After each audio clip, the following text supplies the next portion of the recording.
Hello friends, good evening. मैं दीपक Sahu CGPSC heritage notes की YouTube channel में आप सभी का स्वागत करता हूं। आज हम मेंस आंसर राइटिंग का 48वें दिन का मॉडल आंसर देखने जा रहे हैं।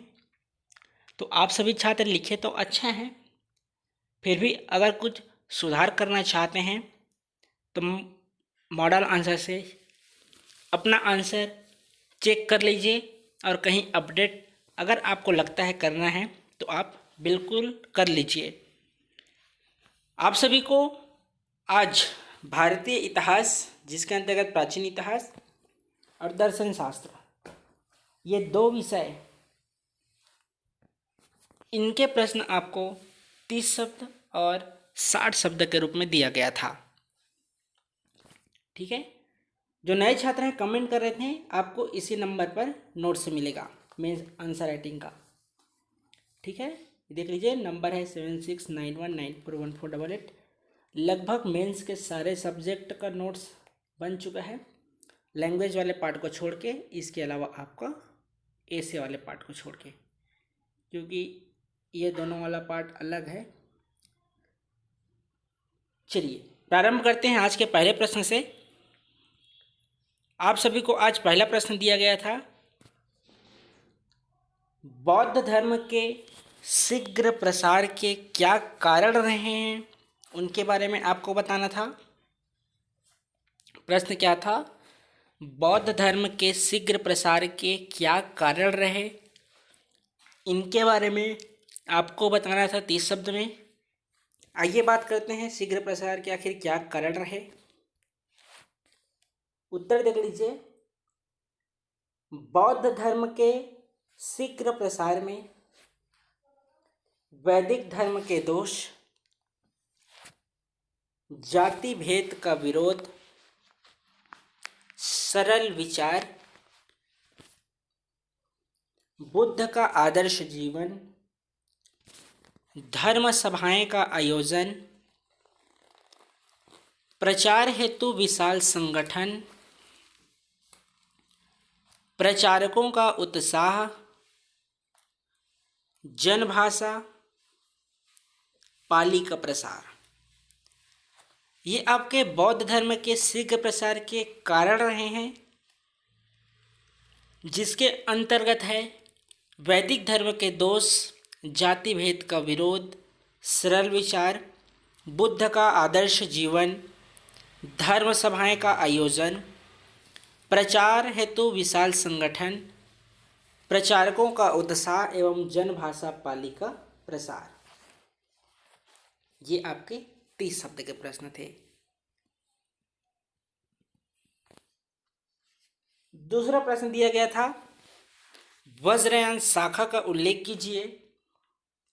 30 शब्द में आपको करना था किसके बारे में, तो वज्रयान शाखा के बारे में। आइए देखते हैं आखिर वज्रयान शाखा क्या है, जो आपको 30 शब्द में पूछा गया था। हीनयान और महायान के रूप में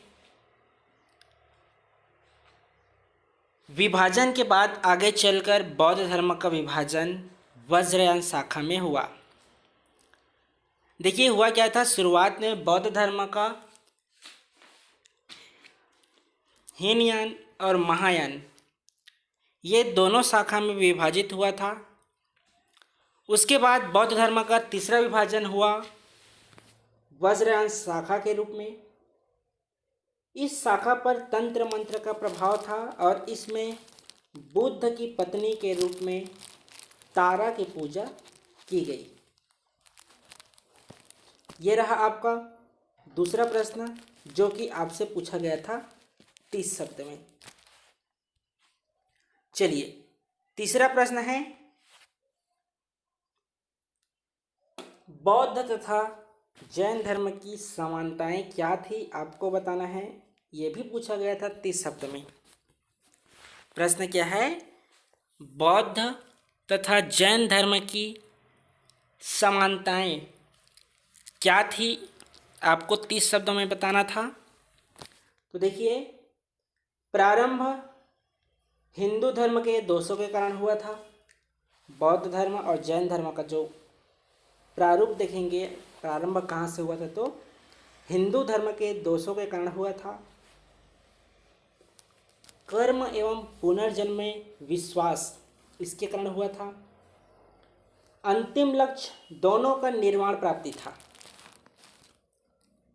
दोनों अनिश्वरवादी थे। वेदों में अविश्वास, जाति का विरोध, अहिंसा पर बल और जनभाषा को अपनाना, ये आपका बौद्ध तथा जैन धर्म की समानताएं थी, जो आपसे पूछा गया था 30 शब्द में। ठीक है, क्या है? प्रारंभ हिंदू धर्म के दोषों के कारण, कर्म एवं पुनर्जन्म में विश्वास, अंतिम लक्ष्य निर्वाण प्राप्ति, अनिश्वरवादी, वेदों में अविश्वास, जाति का विरोध, अहिंसा पर बल, जनभाषा को अपनाना, ये आपका रहा बौद्ध तथा जैन धर्म की समानताएं के बारे में। चलिए, आपको भारतीय इतिहास कुछ दिनों में पढ़ाया जाएगा। जितेंद्र सर के द्वारा हो सके तो एंशियंट और मेडिवल हिस्ट्री की क्लास लेंगे, मॉडर्न हिस्ट्री की क्लास मैं ले सकता हूँ। ठीक है, तो अभी अध्ययन करते रहिए संविधान और लोक प्रशासन का। ये आपका यूट्यूब में क्लास चलेगी, भारतीय इतिहास, जिसके अंतर्गत प्राचीन और मेडिवल, एंशियंट और मेडिवल जितेंद्र सर लेंगे और मॉडर्न हिस्ट्री मैं लूँगा। चलिए, अष्टांग योग में आसन क्या है? 30 शब्द में आपको बताना था अष्टांग योग में आसन क्या है, इसके बारे में। तो देखिए, भारतीय इतिहास के अंतर्गत आपका बौद्ध धर्म हो गया है। इसके अलावा जैन धर्म के बारे में भी हम देख चुके हैं। तो धीरे से देखिए, जो टॉपिक छूट रहा है उसे हम मेगा टेस्ट में आपको देंगे। कल आप सभी मगध के उत्कर्ष, इसकी तैयारी कर लेंगे। ठीक है, मगध के उत्कर्ष। इसके अलावा दर्शन शास्त्र में आपका रहेगा वैशेषिक दर्शन। ठीक है, तो चलिए, अष्टांग योग में आसन क्या है, ये भी आपसे 30 शब्दों में पूछा गया था। तो देखते हैं, अष्टांग योग में स्थिरता से सुखपूर्वक बैठना, ये आपका आसन कहलाता है, जिसको अष्टांग योग में स्थिर सुखमासनम कहा गया है। और स्थिर सुखमासनम का अर्थ होता है स्थिरता से सुखपूर्वक बैठना, आपका आसन कहलाता है। आसन शरीर का संयम है। योग के लिए शरीर एवं मन की चंचलता ध्यातक है। यह अनेक रोगों से मुक्ति देता है। इसके अलावा क्या है कि निरोगी काया योग साधना में आवश्यक है। आसन शरीर की चंचलता एवं व्याधियों को दूर करता है। ये आपका अष्टांग योग में आसन के बारे में पूछा गया था 30 शब्द में। अगला प्रश्न है, प्रत्याहार का उल्लेख कीजिए। इसे आपसे पूछा गया था 60 शब्द में। तो यह भी अष्टांग योग के जो 8 चरण हैं उसी में से है आपका प्रत्याहार। क्या है प्रत्याहार? प्रत्याहार का अर्थ है इंद्रियों को बाह्य विषयों से हटाना। यह इंद्रियों का संयम है। इंद्रियां स्वभावगत अपने विषय की ओर आसक्त होती है। विषयों की आसक्ति योग में बाधक है। इसके लिए इंद्रिय निग्रह आवश्यक है, जो अभ्यास संकल्प के द्वारा हो सकता है। एक बार और देखते हैं, कुछ शब्द और बचा हुआ है क्योंकि 60 शब्द में पूछा गया था। प्रत्याहार का अर्थ है इंद्रियों को बाह्य विषयों से हटाना। यह इंद्रियों का संयम है। इंद्रियां स्वभावगत अपने विषय की ओर आसक्त होती है। विषयों की आसक्ति योग में बाधक है। इसके लिए इंद्रिय निग्रह आवश्यक है, जो अभ्यास संकल्प के द्वारा हो सकता है। चलिए आगे देखते हैं। योग के प्रत्याहार तक के अंग को बहिरंग योग कहा जाता है।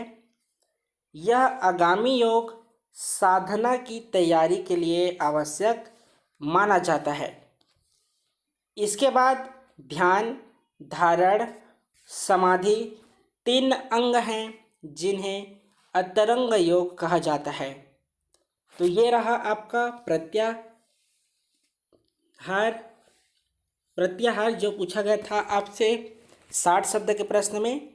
तो इस तरह से रहा आपका 48वां दिन का मॉडल आंसर, जिसमें आपको दर्शन शास्त्र के प्रश्न और प्राचीन भारतीय इतिहास के प्रश्न दिए गए थे।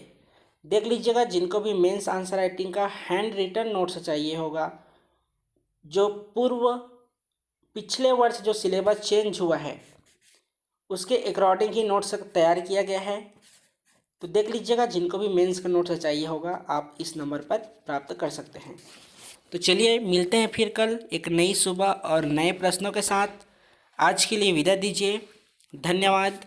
शुभ रात्रि।